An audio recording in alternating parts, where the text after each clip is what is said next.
Bonjour, bonjour, bonjour tout le monde. Bonjour et bienvenue parmi nous. Merci d'être présente, présent pour ce temps d'échange autour du manifeste eau vive, le manifeste pour une hydrologie régénérative. Peut-être déjà bon appétit à toutes celles et ceux qui nous suivent depuis leur repas. Euh, Bienvenue à toutes celles et ceux qu'on connaît déjà. Le chat est déjà bien actif. Il y en a qui sont déjà présentes. Il y en a beaucoup de gens qu'on connaît, un peu ou beaucoup. Je vois quelques passionnés d'hydrologie régénérative là dans l'assemblée. Et puis des gens qu'on connaît pas aussi. Peut-être pour les personnes qui connaissent pas, quelques mots sur le contexte et sur ce webinaire qu'on a le plaisir de co-organiser avec l'association PUHR. C'est un webinaire qui se passe aussi dans le cadre de la Permatech, donc c'est des cycles de conférences qu'on organise régulièrement du côté des alvéoles, voilà, et l'eau, c'est un sujet qu'on a déjà abordé plusieurs fois. Mais aujourd'hui, on est content de se donner des nouvelles aussi, de vous donner des nouvelles, voir comment ce mouvement de l'hydrologie régénérative continue à se structurer, à avancer, notamment dans un contexte où le débat démocratique est vivant en principe, un contexte d'élection, contexte où des questions de territoire, de participation citoyenne se posent aussi. Voilà, et puis à un moment aussi, ça fait quelques temps qu'on n'a pas parlé de ce sujet-là, donc on est vraiment ravis de parler de tout ça. En deux mots, les alvéoles, c'est un bureau d'études spécialisé dans les paysages régénératifs. C'est aussi un grand terrain d'expérimentation, un terrain de production de plantes aussi, d'observation, un terrain de transmission, c'est voilà un terrain de formation, bref, un espèce d'organisme hybride pour accompagner la transition vers des paysages régénératifs. Et donc ce webinaire, comme plein d'autres, pourront être retrouvés en rediffusion sur notre Permatech. Voilà, je vous invite à retrouver, il y a des centaines de webinaires disponibles, tous aussi passionnants les uns que les autres.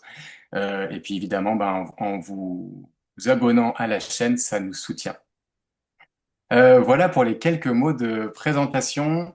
Aujourd'hui, on va célébrer la sortie d'un ouvrage, de l'ouvrage qui a été écrit par Charlène, voilà, qui a été le fruit aussi, je crois, de nombreuses discussions au sein du réseau, avec aussi Simon, qui est pas là aujourd'hui, mais qui est là avec le cœur, et puis avec Samuel, qui est là aussi parmi nous pour partager aussi l'évolution, l'avancée de cette réflexion.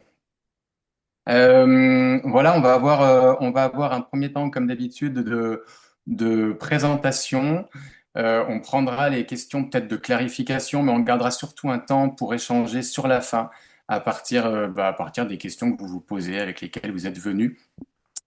Voilà, moi j'ai eu la chance de recevoir ce petit livre en cadeau.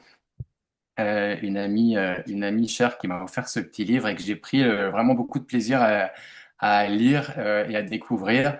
Voilà, merci Charlène pour ce regard de l'hydrologue qui vient compléter mon regard du paysagiste. Un regard d'hydrologue sensible. Voilà, vraiment une invitation à regarder complètement autrement cette discipline, même une invitation à s'approprier cette discipline. Euh, voilà, une invitation à changer de regard aussi. Il y a plein de notions qui m'ont nourri, interpellé.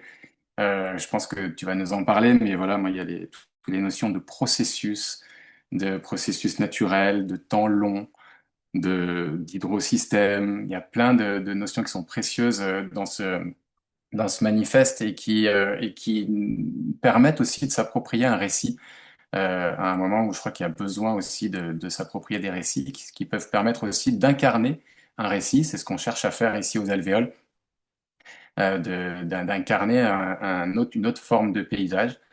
Voilà. Et il y a dans ce petit manifeste aussi plein d'exemples concrets de territoires qui s'y sont mis, qui se sont appropriés aussi cette, ces notions de manière très concrète. Et voilà, je trouve que ça fait du bien, ça fait des points d'appui concrets aussi pour aller voir un peu les acteurs de nos territoires et s'appuyer sur des expériences, parce que sans ça, ben, on parle dans le vide. Donc voilà, une petite mine d'informations et très joliment écrit, plein de poésie et de sensibilité. Donc pour tout ça, merci Charlène. Euh, et ben voilà, on a la chance d'être avec et Charlène et Samuel. On a presque réussi à avoir les trois, à avoir Simon aussi, qui sont tous les trois cofondateurs de l'association pour une hydrologie régénérative. Voilà, c'est pas souvent qu'on les a ensemble, donc on va profiter aussi de ce temps-là. Euh, et puis voilà, peut-être en deux mots, voilà, on faisait des regards complémentaires. Samuel vient plutôt du monde de l'agronomie et de la permaculture. Il a travaillé avec les alvéoles pendant pas mal d'années, on collabore. Mais donc voilà, le regard aussi du sol, de la terre et de la permaculture. Et puis toi, Charlène, ben, de l'hydrologie, hydrologue pur sang, avec les pieds dans la rivière, dans l'eau, etc. Mais voilà, il n'y a peut-être pas besoin de te présenter parce que je pense que nos deux communautés vous connaissent et que l'important aujourd'hui, c'est aussi d'apprécier aussi tout ce que vous avez à proposer à travers ce manifeste et peut-être pourquoi vous avez publié ça aujourd'hui. Voilà, j'en ai assez dit. Charlène, je te passe la parole pour peut-être Merci. compléter ce que je viens d'introduire et puis dire tout ce que tu voudras. Ok, Merci. merci beaucoup Antoine pour cette belle introduction. Ça me touche beaucoup. Je suis très contente qu'on ait réussi à caler ce webinaire entre nos deux communautés qui sont très riches, passionnées, passionnantes. Et effectivement, là, c'est l'occasion de marquer un peu le coup sur la sortie d'eau vive. Et donc, je vais faire un petit diaporama en bonne ingénieure que je suis. On a, juste pour un peu resituer le pourquoi, pourquoi ce manifeste. Alors, je ne sais pas si vous voyez bien l'écran. Euh, ouais, là on voit en plein écran, ouais, c'est Mm. parfait. Super. Eh bien, on s'est réunis il y a un peu plus d'un an avec Simon Ricard, Samuel et moi-même. Donc, on est les trois cofondateurs de l'Association pour une hydrologie régénérative qui a été cofondée en 2022 à l'occasion des rencontres que nous avons organisées à Annecy, une rencontre un peu fondatrice. Et dès le départ, on avait cette idée de d'écrire un manifeste. Euh, donc c'est un travail comme tout processus qui prend du temps, qui nécessite de se poser, d'échanger, de confronter nos regards aussi, de trouver des voies secondaires quand on a des points de discussion, des points d'achoppement. Et c'est exactement ce qu'on a fait tous les trois. On s'est cloîtrés pendant 3 jours en résidence d'écriture pour échanger sur la vision de ce que c'était que l'hydrologie régénérative pour nous. Et l'objectif étant vraiment de susciter un changement culturel et scientifique. On n'a pas voulu écrire un manuel technique sur l'hydrologie régénérative. L'idée, c'était vraiment de poser un socle de connaissances qui fait consensus. De clarifier ce que l'on sait, ce que l'on ne sait pas, de proposer des principes fondamentaux sans rentrer dans le détail, encore une fois, de la mise en œuvre.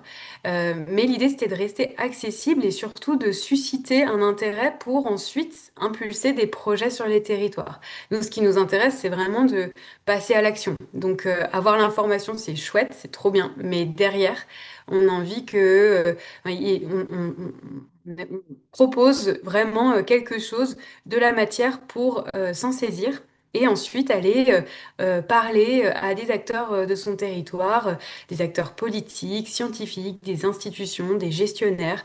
Vraiment, il y a beaucoup de choses à faire, vous allez voir dans cette présentation. Donc l'intention, elle est bien celle-là.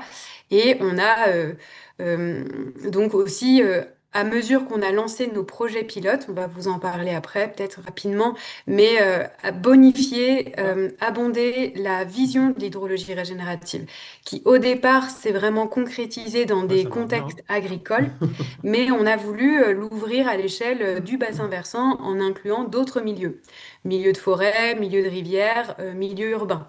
Donc vraiment, ce manifeste, il s'adresse aussi à toute cette communauté-là, très large.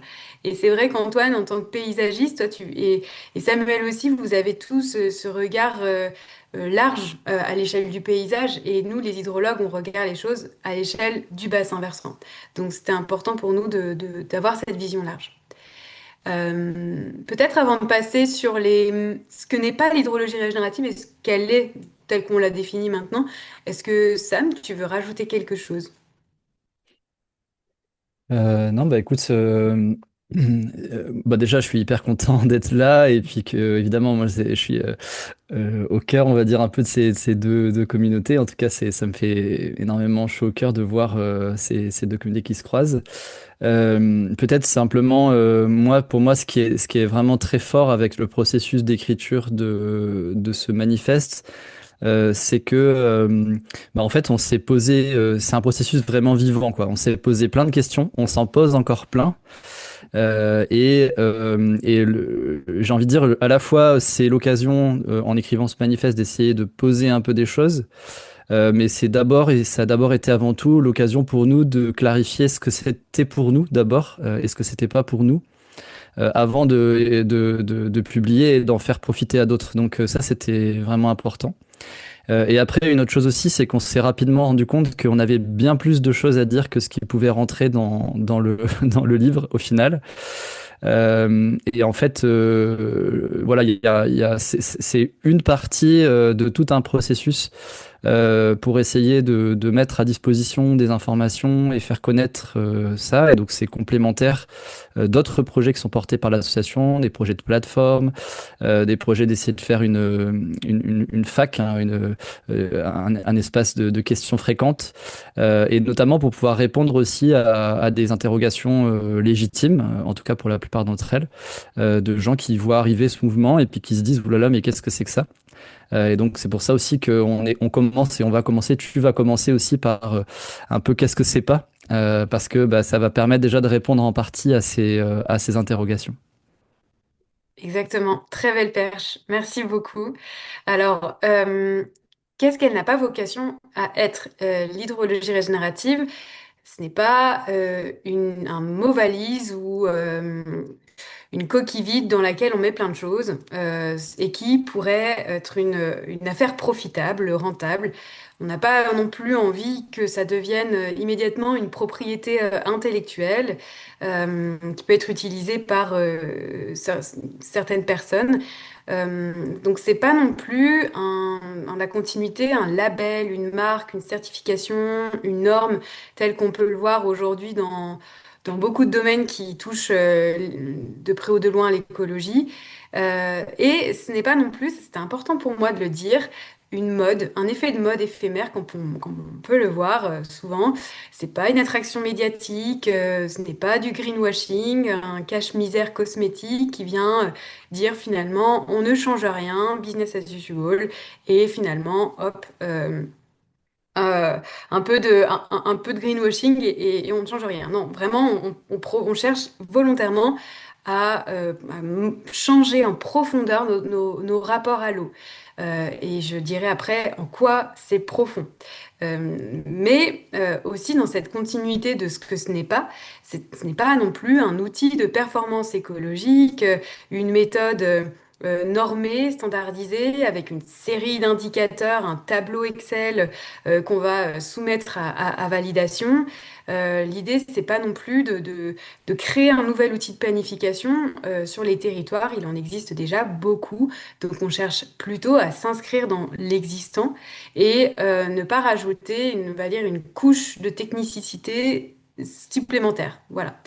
Et enfin, et ça aussi, c'était très important pour nous de le dire et de le marquer publiquement, ce n'est pas une solution miracle qui va nous apporter une protection divine, ce n'est pas non plus une science exacte et l'assurance d'un retour à la normale.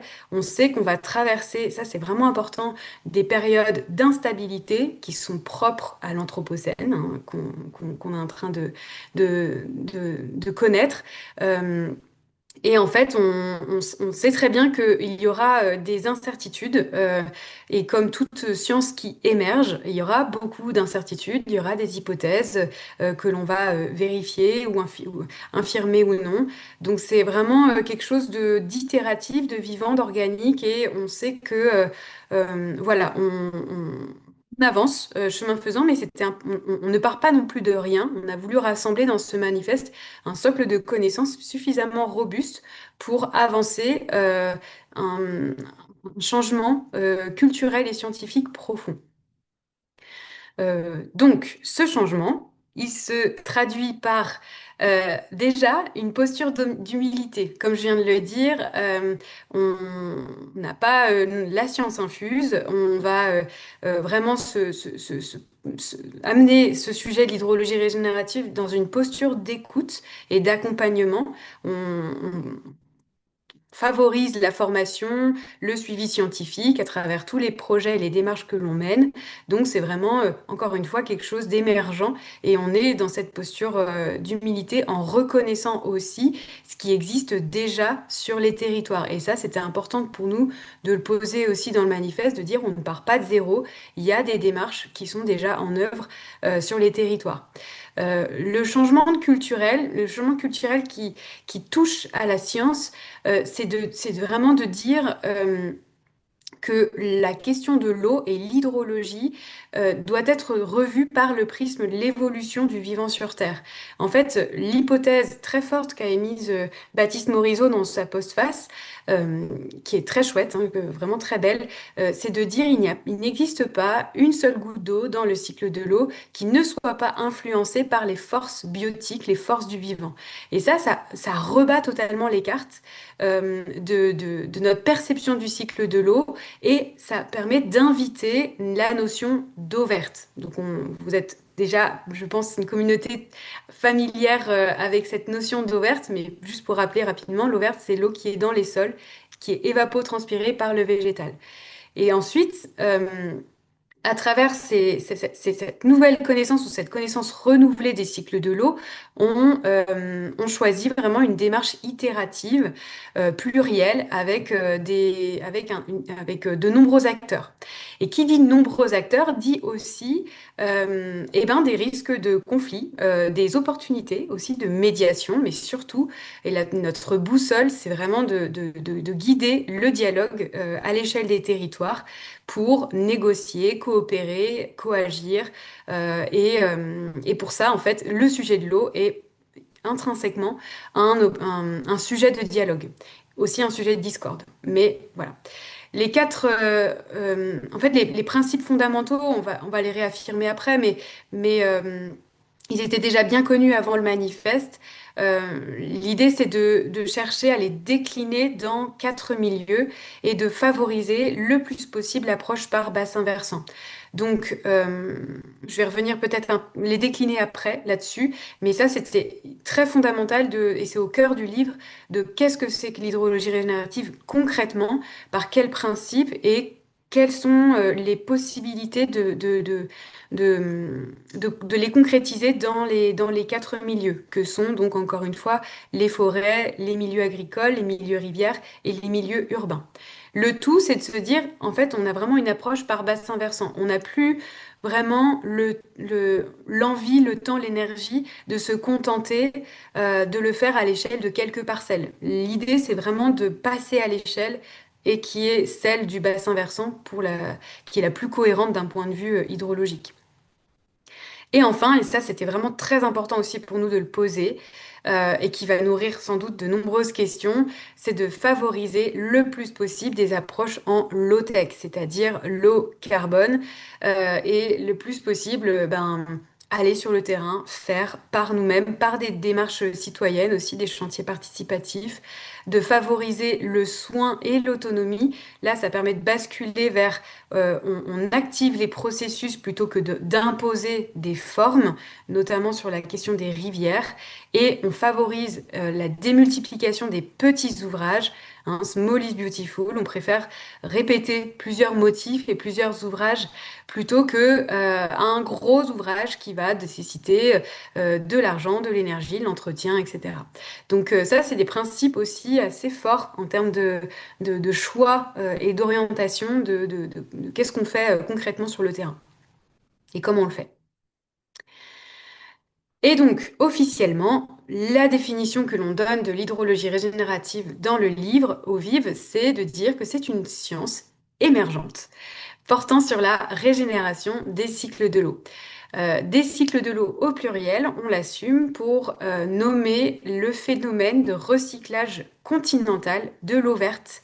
Et ça, c'est aussi un processus qui n'est pas bien étudié, on va dire, dans la communauté scientifique française. Nos pluies sont largement influencées par l'eau bleue, l'eau qui vient de l'océan Atlantique. Mais une fois qu'elle tombe, elle est prise par la végétation, une bonne partie, hein, on estime à peu près le 2 tiers, et cette eau qui est évapotranspirée par le végétal, elle n'est pas véritablement perdue. Ça, c'est un basculement scientifique aussi majeur, parce qu'en tant qu'hydrologue, et parfois les agronomes aussi, on considère l'évapotranspiration comme une perte. Alors effectivement, ça sort du système à un instant T, sur une échelle donnée, mais c'est aussi une source de pluie pour d'autres territoires, les régions voisines et voire des pays voisins. Donc ce recyclage continental de l'eau verte, il est fondamental. Et on part de là, vraiment on part de ça. L'idée, c'est de favoriser donc concrètement des approches, des savoirs, des pratiques qui existent déjà ou qui existent à travers le monde ou déjà en France, etc. et qui visent chacune à réactiver les processus naturels. Donc, les principes sont, comme je disais, les principes fondamentaux: ralentir, infiltrer, stocker l'eau dans les sols, les sous-sols, les paysages, maintenir et favoriser l'évapotranspiration et diversifier. On favorise l'évapotranspiration qu'à la condition de diversifier le couvert végétal. Et donc ça donne l'acronyme RISED, et le petit clin d'œil à Samuel en verlan, c'est désir. Donc c'est aussi désirable d'appliquer ces principes dans différents milieux et toujours autour d'un triptyque eau, sol, arbre. Un triptyque indissociable que l'on applique dans chaque projet. L'idée, c'est vraiment de viser la résilience des territoires en répondant à tout un tas de risques qui sont les deux faces aussi d'une même pièce intensifiée par le changement climatique. Donc je parle des trop d'eau, des pluies excessives telles qu'on les a vues récemment cette année dans l'ouest de la France, des trombes d'eau qui s'abattent d'un coup, mais aussi des sécheresses très intenses qui vont se démultiplier tant dans l'espace que dans le temps, en France, en Europe de l'Ouest d'une manière générale. Donc on répond à ces deux extrêmes-là, mais ces deux extrêmes sont reliés aussi à des risques d'incendie, d'érosion des sols et aussi évidemment du vivant et de la biodiversité.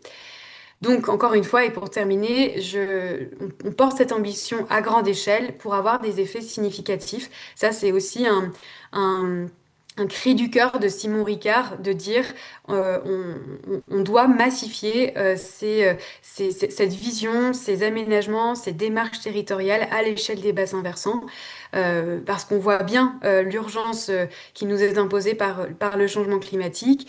Certes, c'est un processus long, mais on a besoin de porter cette intention à grande échelle pour avoir des effets significatifs de réhydratation. Ça, c'est aussi une diapositive qui est chère au cœur de Simon parce qu'il a vraiment cette stratégie d'action à travers des démarches itératives. Donc, on s'inscrit encore une fois dans des plans et des politiques locales qui sont très importantes, existantes Et l'idée, c'est de vraiment de consolider une vision cohérente et transversale. Donc pour les acronymes, hein, la GEMAPI, c'est une compétence liée à la gestion de l'eau, milieu aquatique et prévention des inondations. Donc c'est une compétence très importante et on va dire un de nos acteurs cibles pour mener ces démarches-là. Mais on peut aussi parler des gestionnaires de l'eau potable, de l'assainissement, l'eau pluviale en ville, ceux qui gèrent l'urbanisme et l'aménagement du territoire, ceux qui s'intéressent aux plans alimentaires territoriaux, à la gestion des forêts, des espaces naturels et des corridors écologiques. En fait, on est vraiment à l'intersection de tout ça, de toutes ces politiques techniques. Et ce qui est vraiment très important, c'est qu'on peut avoir la vision technique complète avec plein de plans possibles. Ce qui nous tient à cœur, c'est de le rendre le plus accessible et comment dire, que les habitants puissent se l'approprier aussi par des démarches participatives avec du dialogue territorial pour faciliter ces démarches-là à l'échelle des bassins versants, des sous-bassins versants. Donc, voilà un peu la stratégie telle qu'on l'avait amenée et imaginée. Et donc, comme je défile un petit peu, ça, je vous l'ai déjà montré sur les principes clés. Et quelques exemples vraiment très rapides, je ne vais pas m'appesantir dessus, mais c'est pour vous donner à voir des dynamiques qui existent déjà sur les territoires et qu'on aimerait vraiment amplifié à l'échelle du bassin versant en ayant une vision coordonnée dans ces quatre milieux-là. Donc en forêt, et là on fait un petit clin d'œil à nos amis de l'Aube, autour de Troyes avec ce projet magique de l'ONF qui était porté par l'ONF sur le concept de forêt éponge. Donc sur deux forêts, il y a eu la forêt de Rumilly-Chaours avec l'épage d'Armançon et la forêt de Rumilly-les-Vaudes sur une petite commune où là il y a une sorte de restauration un peu low-tech du petit rue qui occasionnait des inondations et des débordements sur le village en aval. Ils ont tout simplement mis du bois dans la rivière, des petites structures low-tech. À côté, sur la forêt d'à côté, il y a eu énormément de dédrainage, de solutions de dédrainage, avec des parcelles, comme vous voyez ici, de chênes qui ont été, entre guillemets, je vais dire un gros mot, mais sacrifiées, mais pour retrouver le potentiel éponge dans une stratégie de favoriser la libre évolution et la diversification du couvert forestier. Donc là, on a vraiment deux projets menés par l'ONF et les gestionnaires de rivières. Donc là, en l'occurrence, le SDDEA, près de Troyes, autour de Troyes, sur la Seine. Et donc, c'est aussi quelque chose qui nous inspire et qui rejoint les principes de retenir l'eau dans les sols, dans les forêts, de favoriser la régénération et les processus inhérents à la forêt et à la libre évolution. Charlène, juste Oui. il y a un petit besoin de clarif que je saisis au passage. Expliquer le dédrainage. Oui, très très bonne question. Parce qu'on va encore en parler dans la diapo d'après. Donc, on n'a pas forcément en tête que les forêts cultivées en France sont drainées pour, comme l'agriculture, contrôler, on va dire, l'humidité des sols. Il y a certaines espèces qui aiment plus ou moins bien avoir les pieds dans l'eau. Donc, en même temps qu'on a quadriller les forêts, on a aussi largement drainé les sols dans des fossés, rectifié des cours d'eau, etc. Donc ça, c'est un phénomène qui est plutôt méconnu. Et donc le principe du dédrainage, c'est de pas forcément détruire les drains lorsqu'ils sont existants et qu'on ne peut pas forcément les modifier. On va installer des petites structures en bois ou en cailloux qui vont ralentir les ruissellements. Donc, classiquement, en milieu agricole, on appelle ça les fossés à redans. On a le même nom en milieu forestier, les fossés à redans. Mais il y a aussi des systèmes de vannes qui ont été installés justement pour évacuer.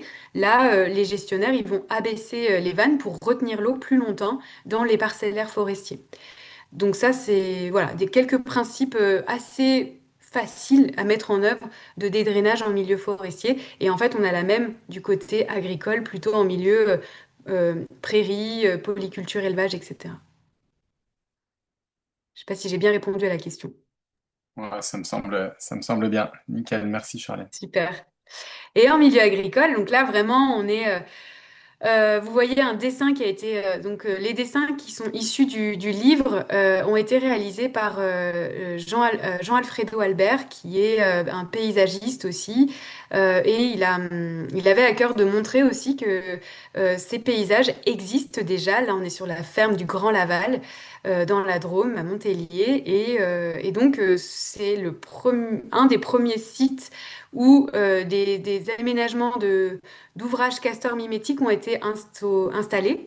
Et le castor est revenu de lui-même sur des parcelles qui ont été surinondées par ces petits ouvrages.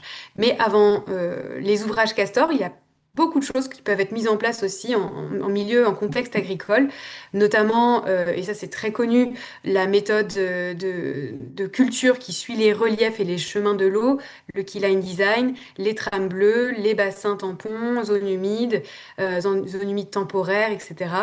Donc ça c'est vraiment le pilier eau, le pilier sol autour des sols vivants.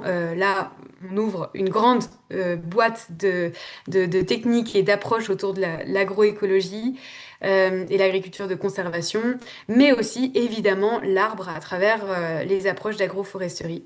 Et là, on a vraiment le triptyque complet qu'on peut adapter en fonction du contexte agricole, du modèle agricole, des contraintes techniques, économiques de l'agriculteur ou de l'agricultrice. Donc là, j'ai donné quelques exemples.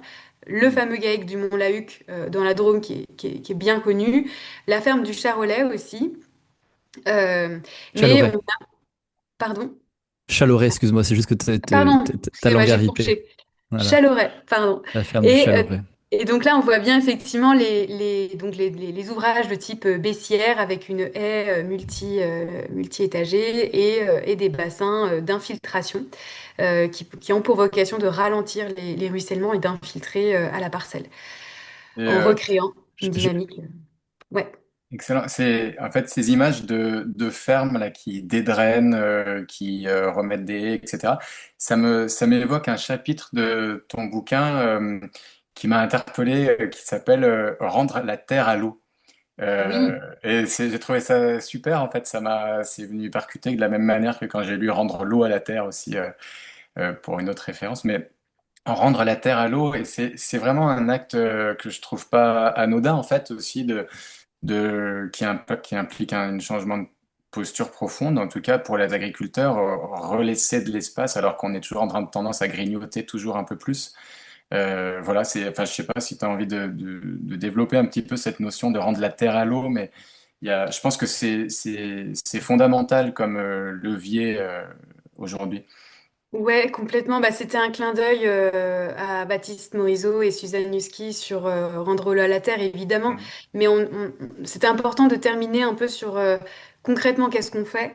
Et dans le concrètement qu'est-ce qu'on fait, c'est quel espace on va redonner à l'eau dans nos paysages, en particulier en agriculture. On se rend bien compte que les événements extrêmes entre les pluies intenses et les sécheresses vont nécessiter de changer de paradigme. Et en agriculture, là, ce que vous voyez ici, c'est effectivement une plus grande place accordée à l'eau, mais pas que de l'eau bleue. Il y a évidemment aussi cette eau verte qui est très très importante à travers ce triptyque au sol arbre. Et Est-ce bon, que après, tu... ouais, oui, Vas-y, c'est vas-y, vas-y, qui? termine ton idée. Ouais, et en fait, la question, c'est l'accès au foncier. En Mhm. fait, la vraie question pour mener ces projets-là, c'est comment quels outils, comment amener les exploitants agricoles, les agricultrices, les agriculteurs, les propriétaires riverains à considérer cela, parce que ce basculement qu'on est en train d'opérer, c'est de passer d'un paradigme du contrôle où l'eau ne doit déborder qu'à un certain moment de l'année, ou si on le fait déborder, c'est vraiment de manière contrôlée, à dire en fait, il y a des espaces où on va lui laisser librement déborder, reprendre son espace. Et ça, c'est surtout vrai en milieu rivière. Ok. Je mets un point quand même très important pour le milieu agricole qui fait face, et on le sait toutes et tous ici, hein, qu'il y a des pressions très fortes, des pressions économiques très fortes, et souvent le fait de laisser de l'espace à l'eau ou aux arbres d'ailleurs est souvent synonyme ou associé à une perte de productivité agricole ou de rendement agricole. Mm.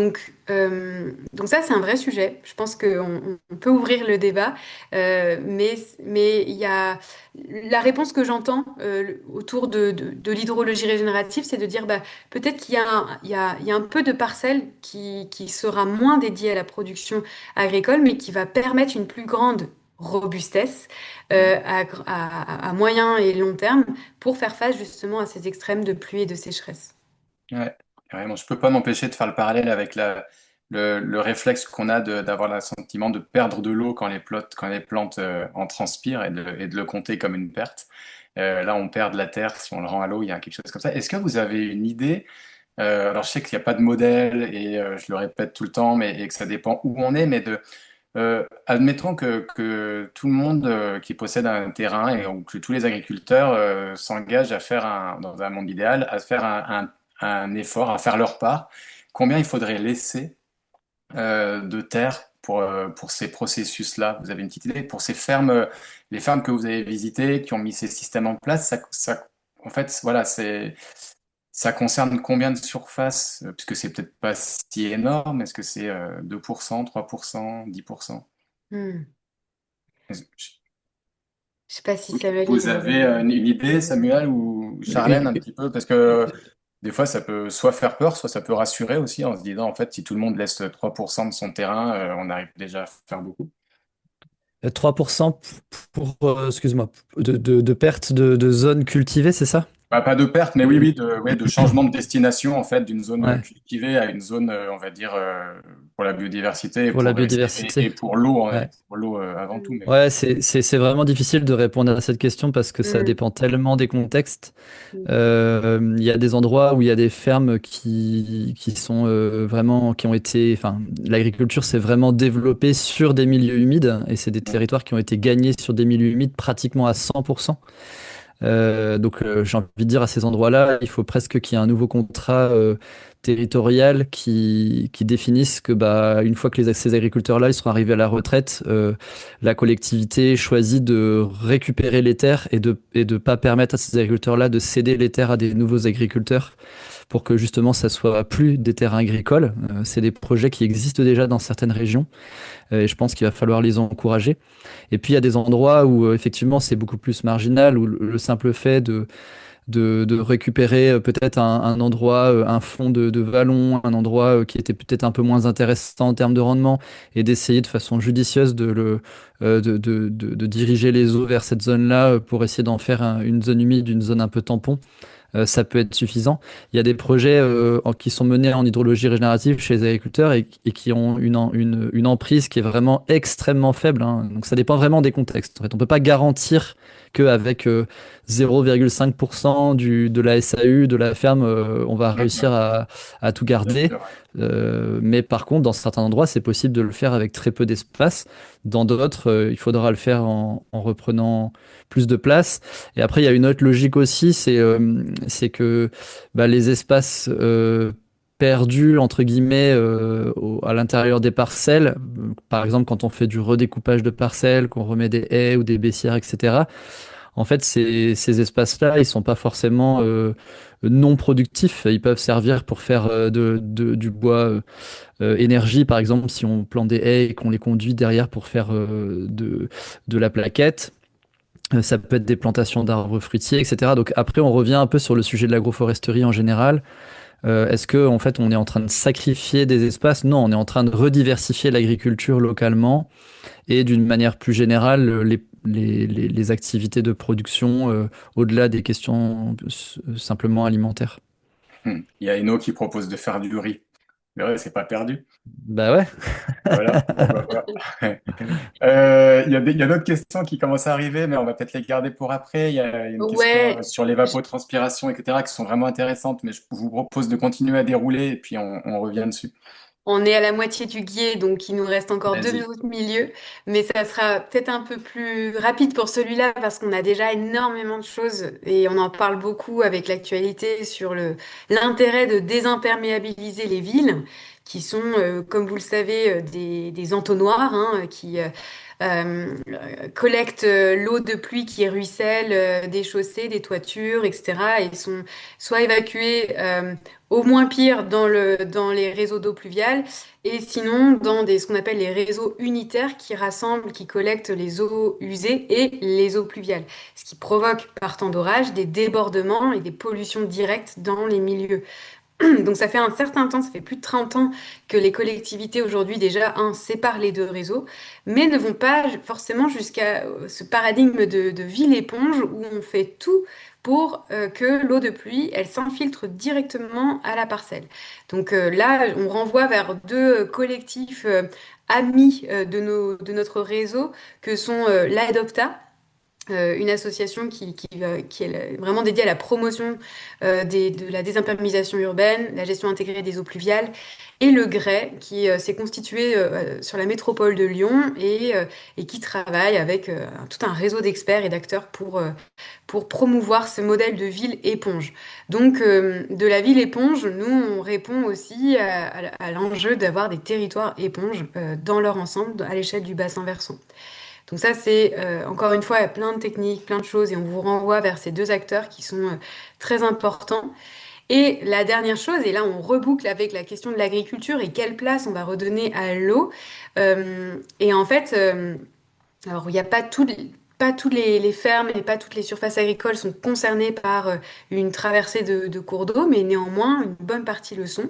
En fait, il s'agit de d'abord redonner l'espace de bon fonctionnement des rivières, ce qu'on appelle aussi l'espace de liberté, mais l'espace de bon fonctionnement, ou l'EBF pour les intimes, c'est une politique qui est largement subventionnée, aidée par les agences de l'eau, en particulier l'agence de l'eau Rhône-Méditerranée, et pour les experts, ils doivent bien connaître le guide EBF, qui permet de délimiter cet espace-là, de favoriser les dynamiques, les processus inhérents à la rivière.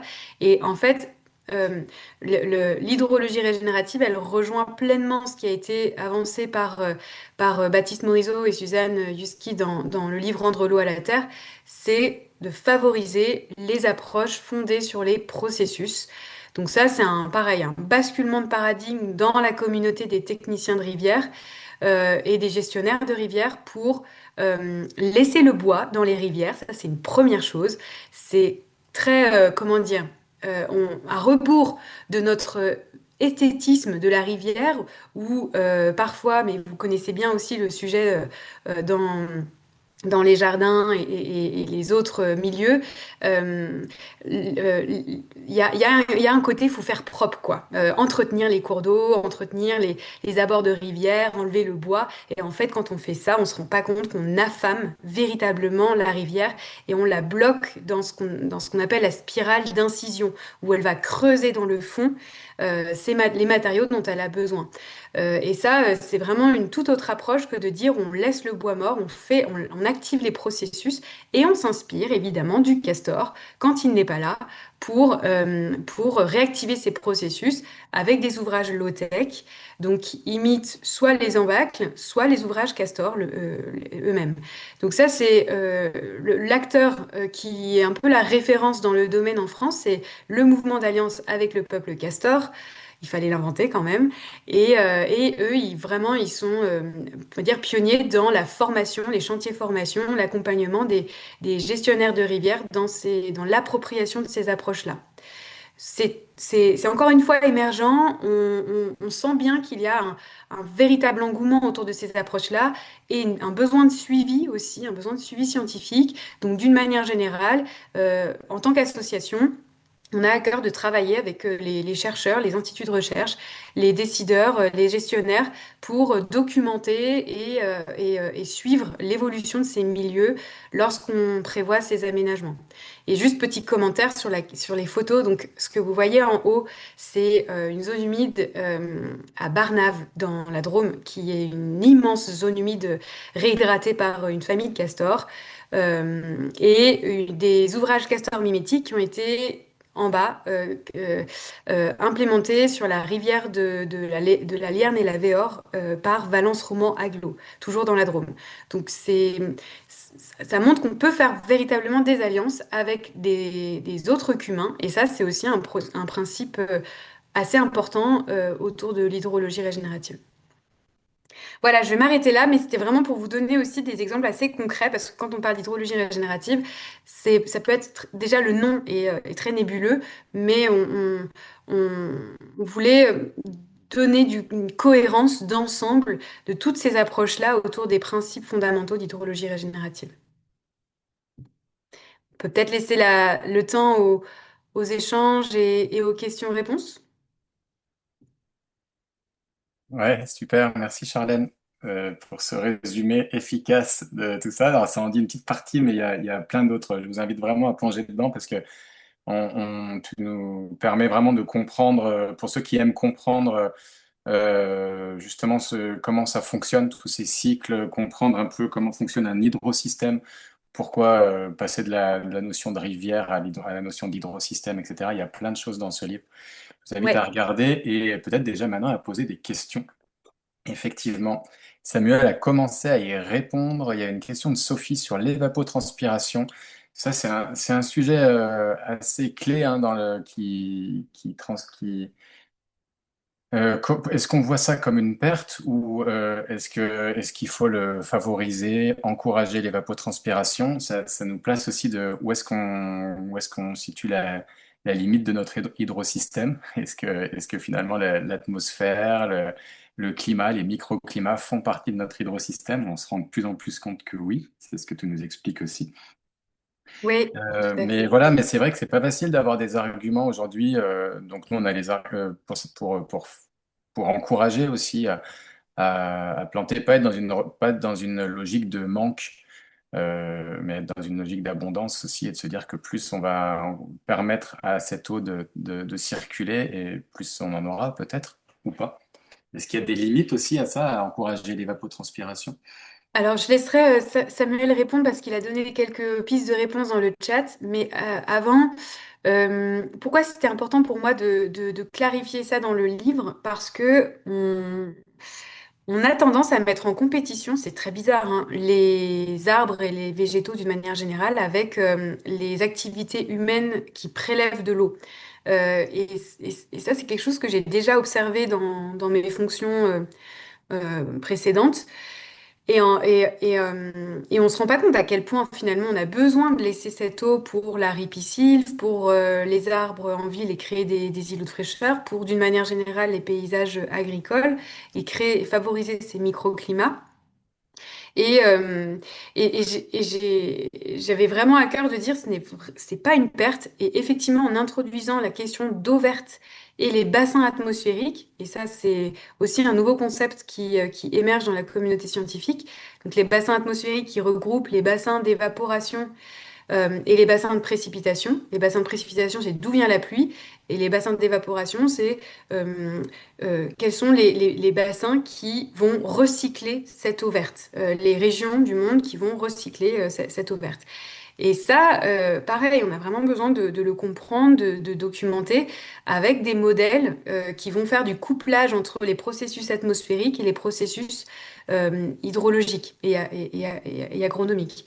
Mais c'est, voilà, encore une fois, assez complexe. On a essayé d'être le plus simple possible dans le manifeste. Et je laisserai peut-être Samuel me compléter sur les effets de cette évapotranspiration et pourquoi c'est important de le maintenir.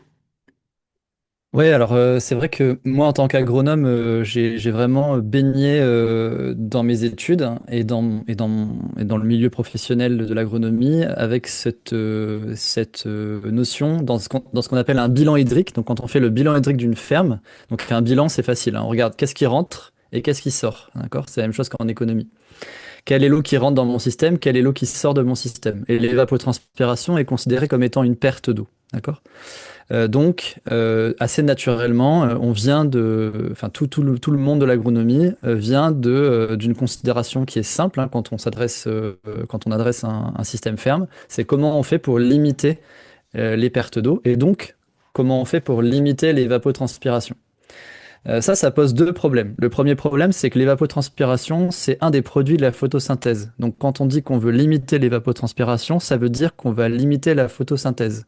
Si on veut limiter la photosynthèse, ça veut dire qu'on limite la pousse de végétaux, donc on limite aussi la production agricole, et d'une manière générale, on limite la production de biomasse.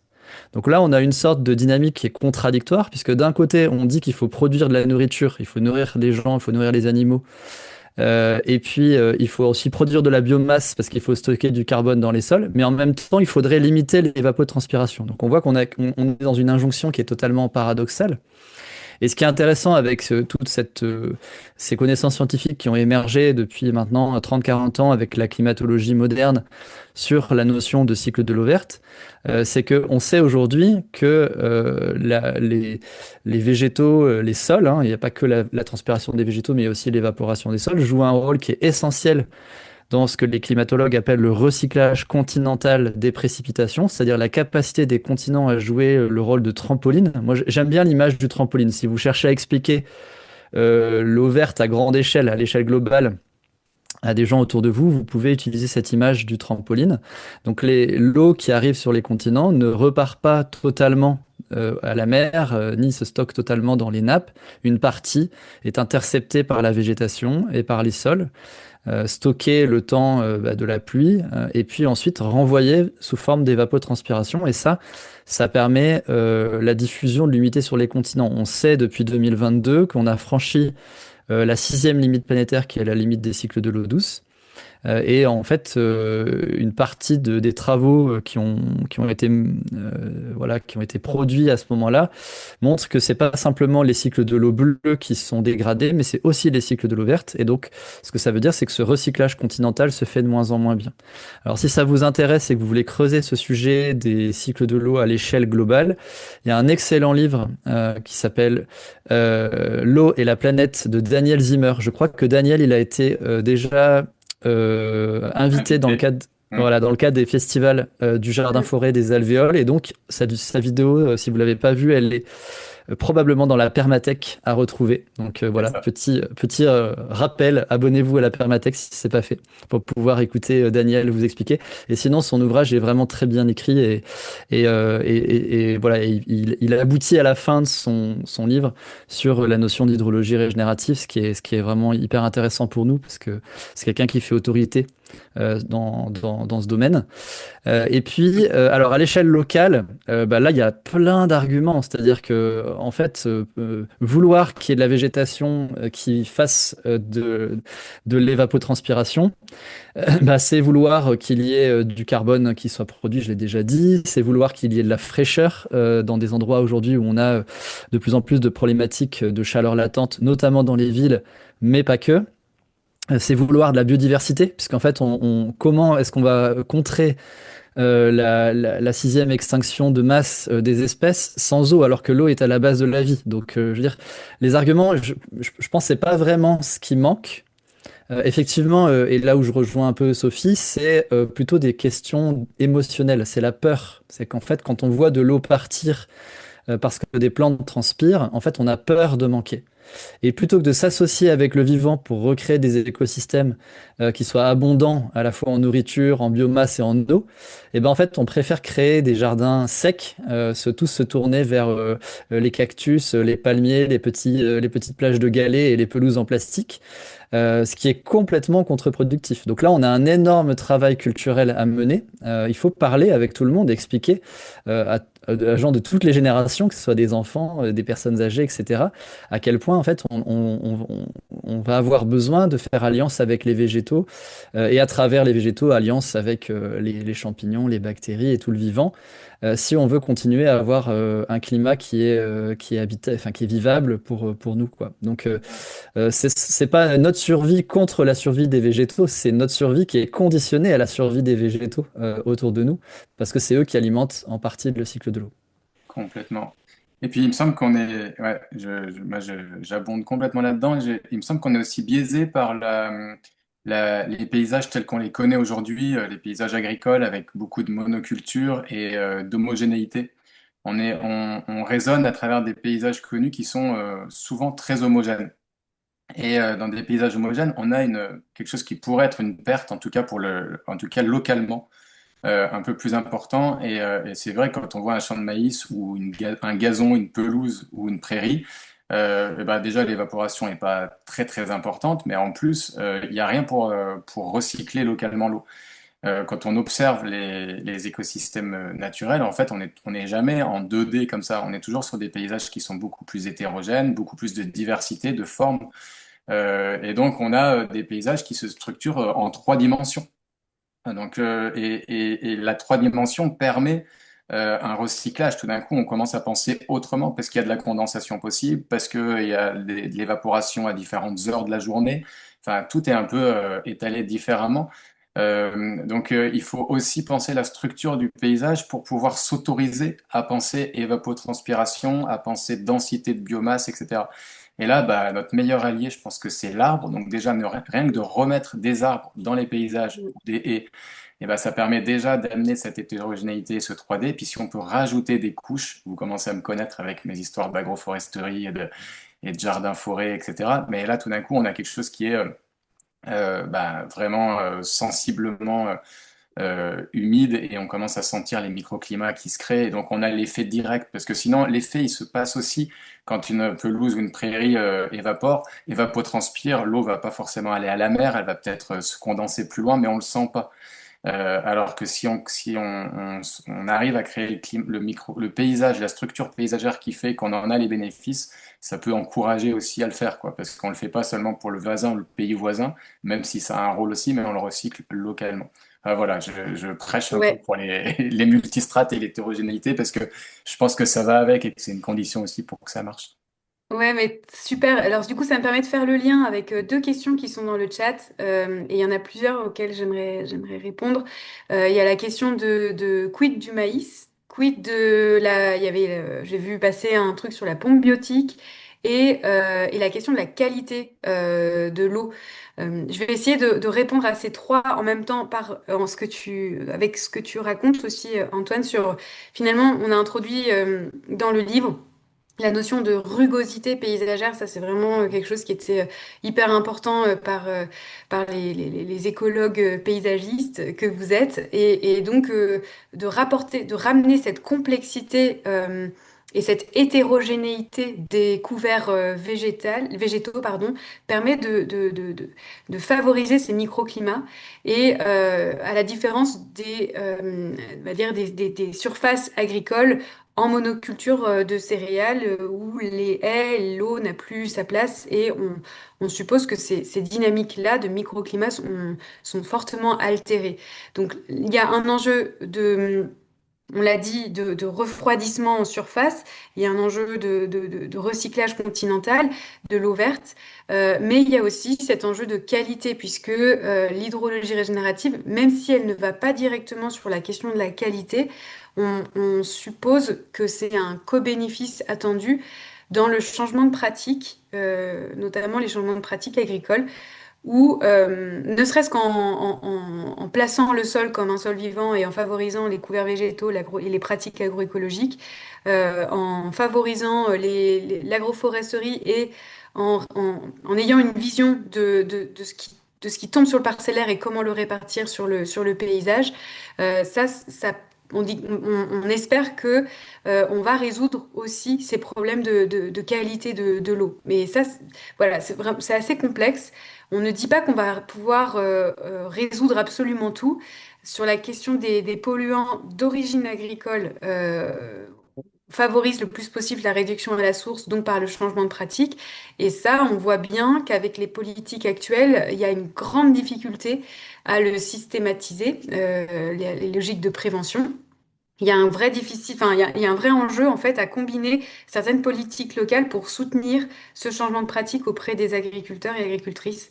Il y a des leviers en fait, il y a vraiment des leviers qui existent, mais ça demande encore une fois, de la négociation, du dialogue avec les agriculteurs et les agricultrices et de reconstituer aussi une filière locale. Là, je donne l'exemple souvent de la métropole de Rennes qui a créé cette marque, la Terre de Source, pour réduire les nitrates au niveau des captages d'eau potable. Et ils auront reconstitué toute une filière agricole et alimentaire sur le territoire de Rennes Métropole pour alimenter des magasins de producteurs, la restauration collective, des boulangeries, etc., etc. Donc, il y a vraiment un potentiel de transformation hyper important.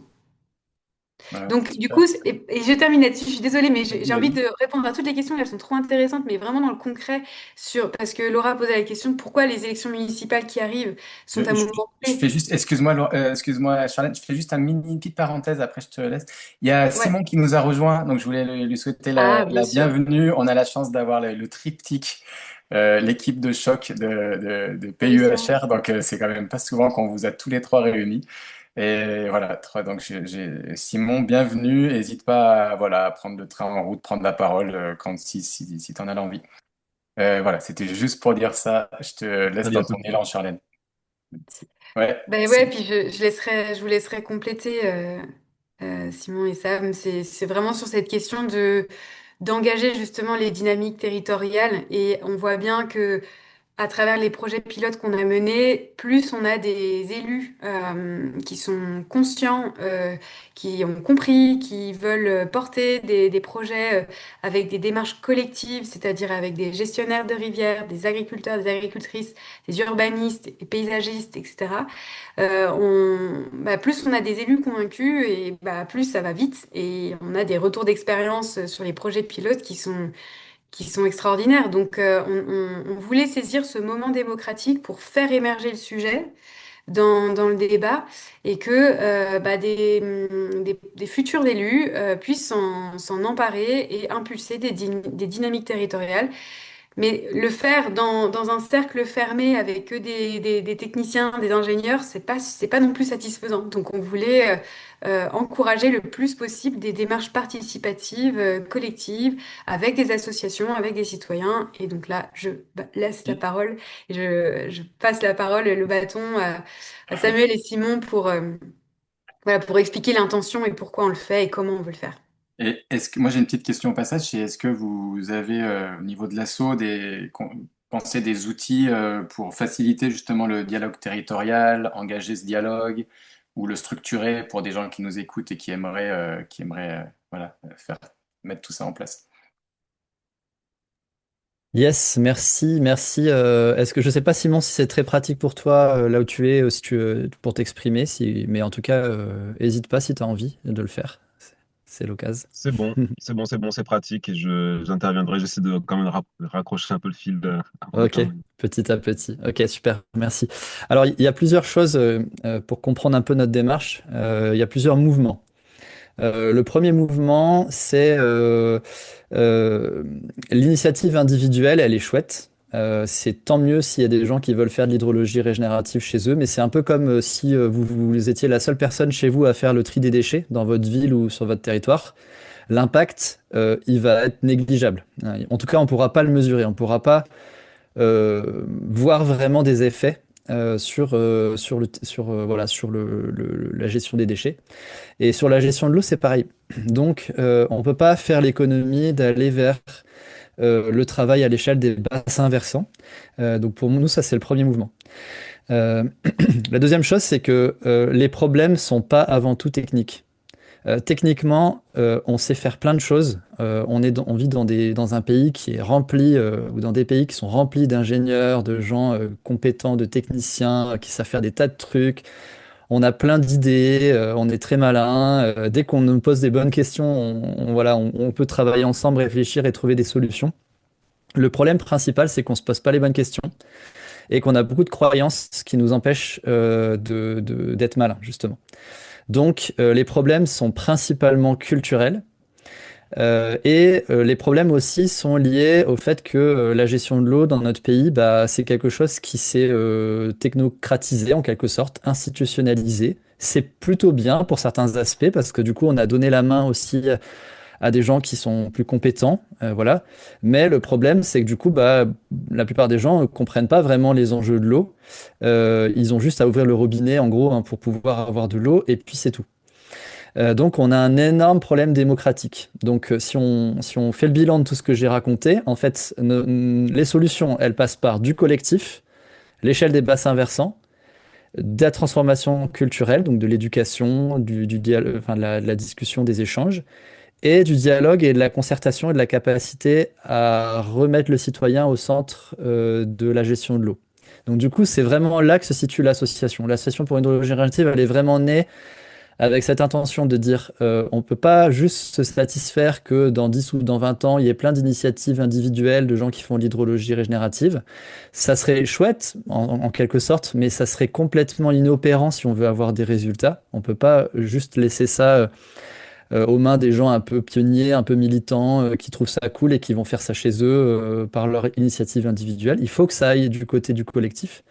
Et pour pouvoir faire ça, eh ben, il va falloir faire beaucoup de pédagogie, beaucoup d'accompagnement, beaucoup de dialogue et aussi beaucoup de concertation. Et donc nous, notre métier finalement, quand je dis notre métier, c'est à la fois les bénévoles et les salariés de l'association, eh ben, c'est de faire du dialogue et de la concertation et de la pédagogie et de la discussion. En gros, c'est ça, quoi. Et répéter, expliquer, et essayer de faire en sorte que petit à petit, bah, il y ait suffisamment de gens qui comprennent les logiques, qui comprennent les principes, qui puissent les appliquer, parce qu'il n'y a rien de mieux pour vraiment intégrer des notions que de les appliquer. Donc c'est là où toute la vertu des chantiers participatifs, des projets proches de chez soi, de faire un jardin de pluie ici, participer voilà, mettre en place des ouvrages Castor là, installer une baissière à un autre endroit, enfin bref, plein de petits projets qui sont autant d'occasions de se réunir, d'intégrer ces notions-là et ensuite de pouvoir mieux les expliquer. Et puis après, il y a le contexte des municipales. Et donc là, je fais un petit lien aussi avec des questions dans le chat qui sont tout à fait intéressantes et légitimes. C'est que finalement, quel meilleur moment où on parle de démocratie locale, où il y a des gens qui se mettent sur des listes, qui se posent la question qu'est-ce que je peux bien apporter dans mon village, dans ma commune et aussi dans ma communauté de communes, parce que par effet rebond, bah, c'est aussi les nouveaux exécutifs intercommunaux qui vont arriver. Bah, c'est un peu le moment de mettre entre les mains de toutes ces personnes-là le manifeste, d'organiser une mini-conférence, un arpentage du livre. Alors du coup, vous trouverez sur le site de l'association pour hydrologie régénérative déjà quelques outils. Et là, je fais un énorme merci et big up à Laura Grivet, qui est animatrice de l'association, qui fait un travail formidable, vraiment, depuis son arrivée. C'est vraiment grâce à toi, parce qu'elle est là avec nous, qu'on en est là et qu'on a pu produire tout ça. Voilà, et donc bah, on va continuer à en produire et aussi avec vous, puisqu'il y a un processus de régionalisation qui est en cours. C'est un processus a été enclenché il y a 1 an et demi maintenant, suite aux deuxièmes rencontres qui ont eu lieu aux Amanins. Et donc l'idée, voilà, ça va être de se régionaliser, donc de créer des dynamiques un peu partout sur les bassins versants. On aspire à devenir une hydrocratie, c'est-à-dire non pas à reproduire une segmentation de l'association par région administrative, mais plutôt par hydrorégion, donc sur le modèle des agences de l'eau. C'est pour ça que bah, du coup les groupes portent le nom des agences de l'eau, Seine-Normandie, Loire-Bretagne, Adour-Garonne, Rhin-Meuse, Artois-Picardie. Et donc vous pouvez d'ores et déjà rejoindre ces groupes en fonction de sur quel bassin versant vous vous situez.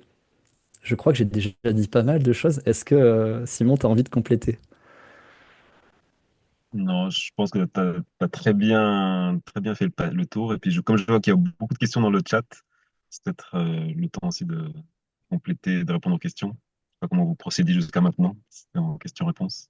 Ouais, on a pas mal de questions. Alors après, en étant parti dans le territoire et l'hydrocratie, c'est pas très facile de revenir sur sur C'est pas grave, on peut fermer. du hyper concret, mais voilà, on va On faire peut fermer. le yo-yo. Il y a plein de questions. Alors, il y en a une des premières à laquelle on n'avait pas répondu, euh, qui est, alors je la retrouve plus, mais en gros, c'était, est-ce qu'il suffit de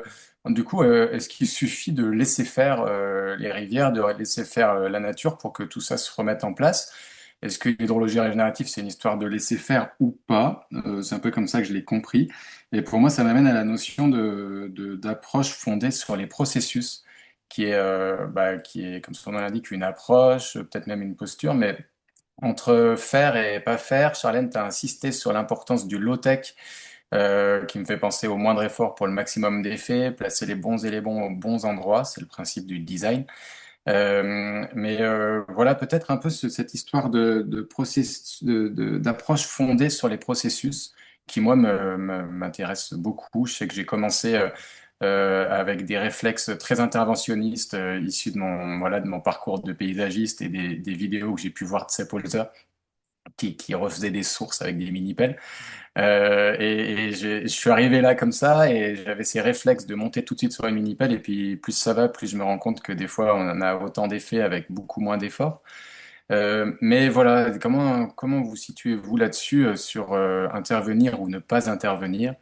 Peut-être, voilà, c'était une proposition d'échange sur ce sujet.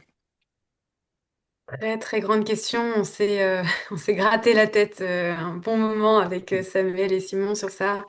Euh, Aujourd'hui, je suis assez à l'aise avec la vision de dire, en fonction des milieux, la notion d'interventionnisme, elle est différente. En milieu agricole notamment, où il y a il y a un passage régulier de machines, d'engins, de personnes.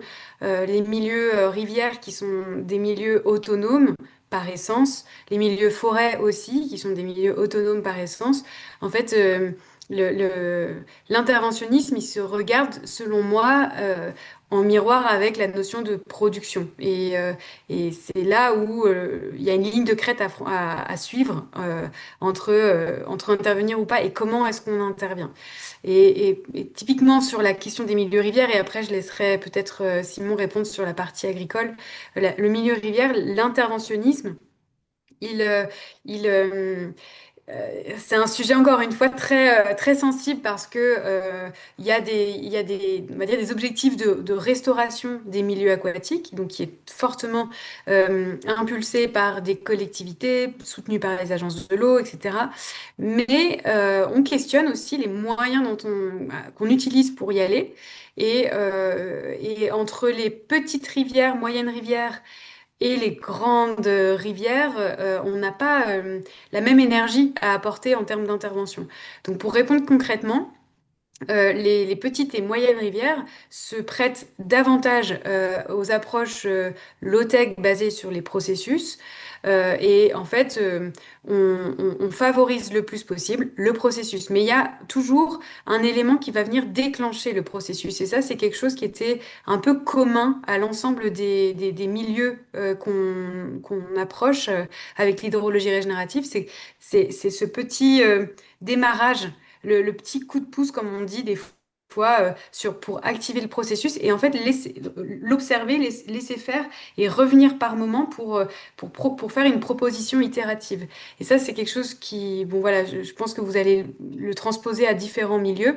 Et pour donner un exemple très concret en milieu rivière, lorsqu'on fait une proposition avec des structures low-tech de type épi-manche-berge, donc des structures en bois qui vont favoriser l'érosion latérale pour recruter du sédiment sur la berge, puis ensuite des ouvrages de type castor mimétique qui vont bloquer une partie de ces sédiments pour remonter, aggrader le lit de la rivière et reconnecter les espaces alluviaux, zones humides, chenaux secondaires, épicylves, etc.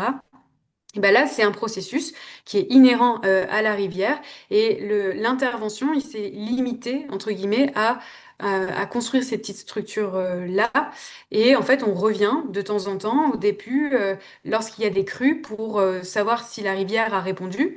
Est-ce qu'elle a accepté? Est-ce qu'elle a refusé ces structures-là? Est-ce qu'on doit réintervenir ou pas, etc. Et c'est vraiment ce processus de dialogue, processus dialogique qui nous intéresse avec ces milieux-là. Donc, difficile de répondre à ta question parce qu'à chaque fois et dans les milieux, les conversations sont différentes. Merci Charlène. C'était une question de Thierry. Simon, tu as envie de rebondir un peu avec un autre angle ou pas? Ouais, bah, Charlène l'a bien introduit, ça dépend des milieux. Et Hmm. effectivement, oui, on a eu des conversations assez sur ce sujet. Et parce qu'effectivement, là où l'inspiration du low-tech basé sur les processus en rivière, et qui est extrêmement intéressant, et donc il mobilise cette force de la rivière, cette force de l'eau qui est en continu. eh ben, elle est difficilement transposable telle quelle dans un milieu agricole, par exemple, quoi. Et si il n'y a pas une force continue comme de la même manière qu'il y a dans une rivière, les forces vivantes qu'il y a sur un terrain agricole, eh ben, c'est quelque part, c'est le végétal, c'est le couple photosynthèse végétale, sol, en tout cas, qui est active et qui est beaucoup plus lent, évidemment, que la force de la rivière. Et d'une certaine manière, si on laisse faire, comme tu disais en introduction, qu'est-ce qui se passe si on laisse faire Est-ce qu'on va le garder on avec nous? compte que sur le laisser-faire, un peu comme en permanence. Ah, vous m'entendez? Ouais, à peu Vous près. m'entendez? C'était saccadé pendant un moment, mais ouais, si on compte que Ok, sur le laisser faire un peu, comme et ok. Je ne sais ça pas si va. c'est revenu. Ouais, je crois que tu es avec nous à nouveau. Ok. Si je disais, si on compte que sur le laisser-faire, eh ben, ça va tant vers de la prairie, de la forêt, et on n'a plus justement, ce dont on a besoin pour produire. En agriculture, on produit. Et du coup, c'est là qu'est-ce qu'on fait? Est-ce qu'on produit ou est-ce qu'on laisse faire la nature, quoi? Et tu le sais mieux que quiconque, ouais, on a besoin de produire. Du coup, les enjeux, c'est là que ça rejoint beaucoup l'esprit de la permaculture, c'est Ah, c'est là que ça commence à devenir intéressant et on te perd. Samuel, vas-y, complète. Ou Antoine, Suspense. on n'aura pas la T'es réponse. t'es revenu avec nous, Simon? je suis revenu Super, certainement. Moi, je m'entends très bien, donc ouais. nickel. Moi aussi, je m'entends bien avec moi-même.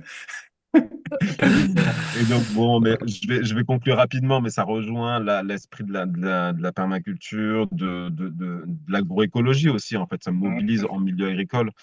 Vous avez dû parler du triptyque au sol arbre, donc ça mobilise évidemment les dynamiques des sols, du vivant, et de faire avec, et de faire avec en agriculture, et ben c'est justement euh, faire des couverts végétaux, Ouais. faire imiter les processus naturels de bénéfice, mais aussi au bénéfice de l'écosystème, quoi. Et c'est ce qui se fait dans beaucoup d'endroits déjà, et donc voilà, pour le génératif, ça appuie aussi sur ce qui existe déjà au niveau Mm, mm, pour le coup, mm. du triptyque au sol arbre. Allez, j'arrête de parler, c'est juste que je ne sais pas si vous m'entendez Ah, c'est bien, on t'entend, c'est bien. Ça met un peu de dynamisme, des petites pauses, des respirations.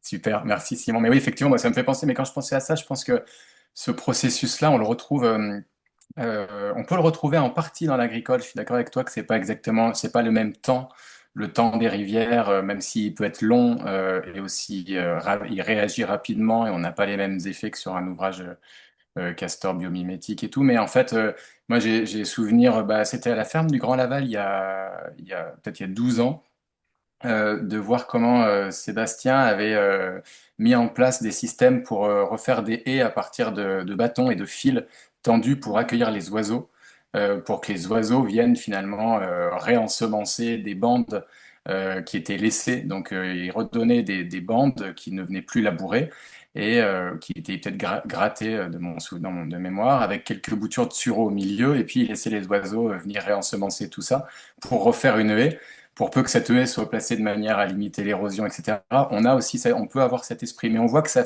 c'est pas pour rebondir là-dessus, c'est pas du non-agir, c'est pas juste laisser faire la rivière.